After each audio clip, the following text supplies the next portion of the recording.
Well, thank you, President Jackson, so very much for those kind remarks. But more importantly, thank you for your nationally recognized leadership in innovation and education. I'm honored to be here with this institution's trustees, deans, administrators, renowned faculty, as well as the fellow honorarians. Also want to acknowledge my friend Paul Tonko.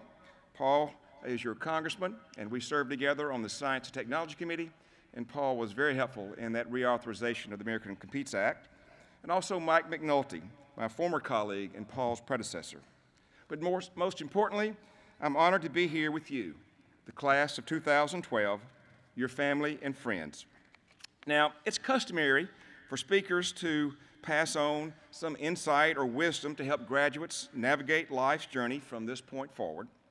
So my first thought was to simply pass on to you the good advice I had received at my high school, college, and law school graduations. The problem with that plan is I can't remember what was said or who said it, which will probably be the case with most of you today.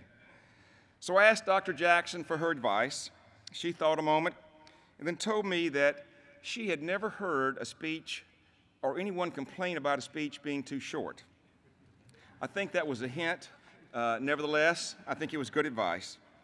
So with brevity in mind, I want to urge you to do one thing this morning, to use this occasion to stop, take a deep breath, and truly reflect. In particular, I urge you to reflect in two ways on the moment, at this moment in our planet's history, and how the idea relates to the value of the time you have spent here at Rensselaer. My guess is that many of you have been so focused on work, your projects and papers, getting across the Rensselaer final finish line for the last few months or maybe for the 4 years.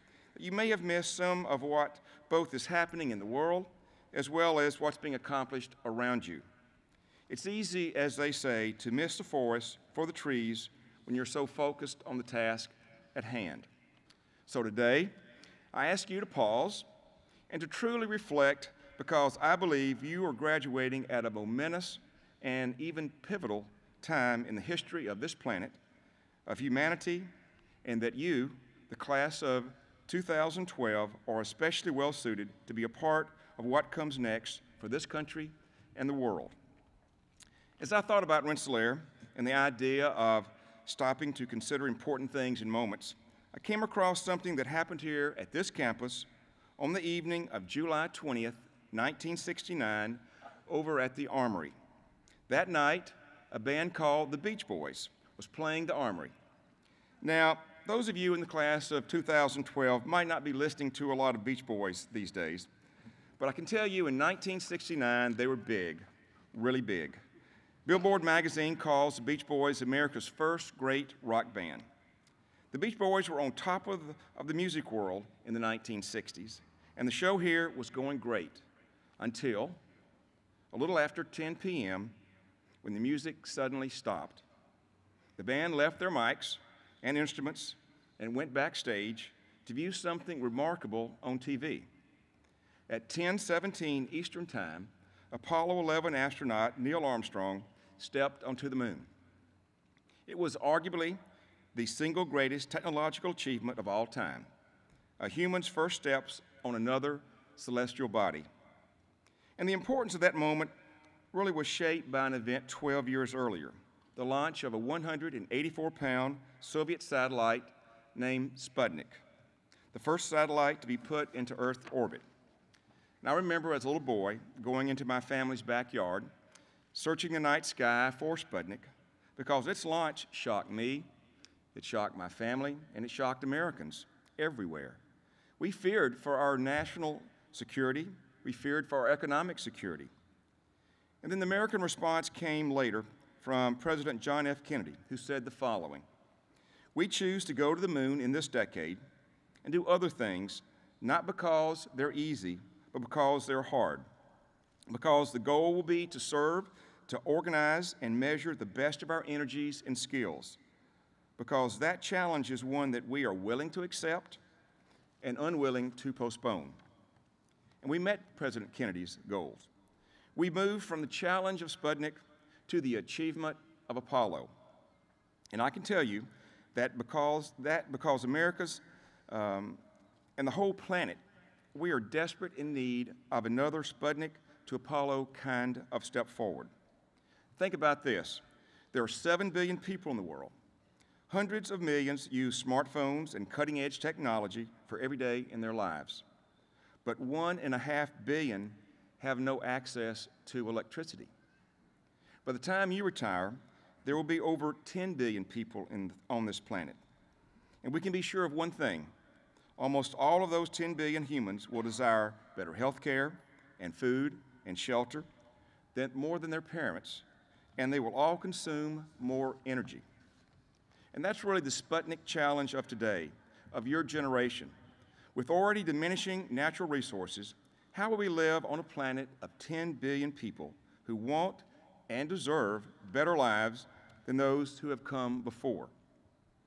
Now, on your graduation day, we're at a point in human history where we need a major leap forward in innovation and technology, because the failure to meet the needs and desires of those 10 billion people will put free economies, the political system, and the well-being of the planet at risk.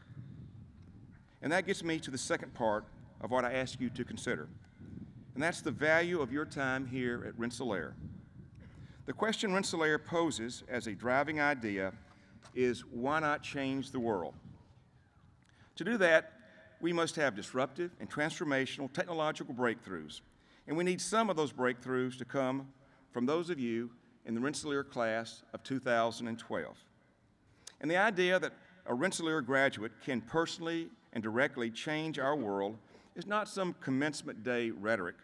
It's based on fact and history. Consider this one example, that the leader of NASA's Apollo mission on July 20th, 1969, was a man whose name should be familiar with you, George Low, a Rensselaer graduate and later the president of this great institution. So we, and I include in that group the people you've heard from this morning, great inventors, a Supreme Court justice, the Secretary of Energy, and me, a guy with a funny accent, we see what is happening at Rensselaer as amazing and a great reason to be hopeful of the future. Freshwater science, terahertz technology, biotechnology, automation, linear acceleration, hypersonic wind tunnels, advanced lighting technology, nanotechnology, supercomputing, and the list goes on and on. You have every reason to take pride in your alma mater. In its 188 years of existence, this university has grown from a small center for technological research to a major university ranked in the top 50 in the United States. And it's the oldest technological university in the English-speaking world. Graduating from Rensselaer is a special moment. And of course, it was a special moment that stopped the Beach Boys show. It stopped work and sleep and anything else humans were doing all over the planet on July the 20th, 1969. But the challenges we face today as a nation, as a planet, and as humans, I dare say, are far greater than what we faced those 40 or 50 years ago. Our need for breakthrough thinking and technology and science has never been greater. But this morning, we can celebrate being at a place well known for its commitment to breakthroughs that impact the world. And you, the graduates, this institution so thoroughly prepares to go to the world and make it better. Now, after watching Neil Armstrong step onto the moon, the Beach Boys came back on stage that night in 1969 wearing Rensselaer t-shirts. And Mike Love, the lead singer, stepped to the microphone and sang words that ring true today. When some loud braggart tries to put me down and says his school is great, I tell him, "What's the matter, buddy? Ain't you heard of my school? It's #1 in the state." Be true to your school like you would to your girl or guy. Be true to your school and let your colors fly. Graduates, I think the Beach Boys got it right. Be true to your school, and be true to the Rensselaer idea of changing the world. You have a hard-earned degree from one of the world's most prestigious universities, and you have the knowledge and Rensselaer credentials to open whatever doors to success you choose. From this moment on, Rensselaer Polytechnic Institute will forever be a part of your resume, your career, and a part of your life. Today is a time to stop and to consider and to be reflective about the accomplishments of a remarkable institution and your accomplishments at this institution, the accomplishments of George Lowe and other graduates who have so positively impacted humanity, and about meeting the challenges in front of you personally and the challenges we face today as humans. So now, more than ever, our planet needs Rensselaer and everything happening here, and we need you, the class of 2012, to be true to the Rensselaer idea, why not change the world? Congratulations, and thank you for letting me share this day with you.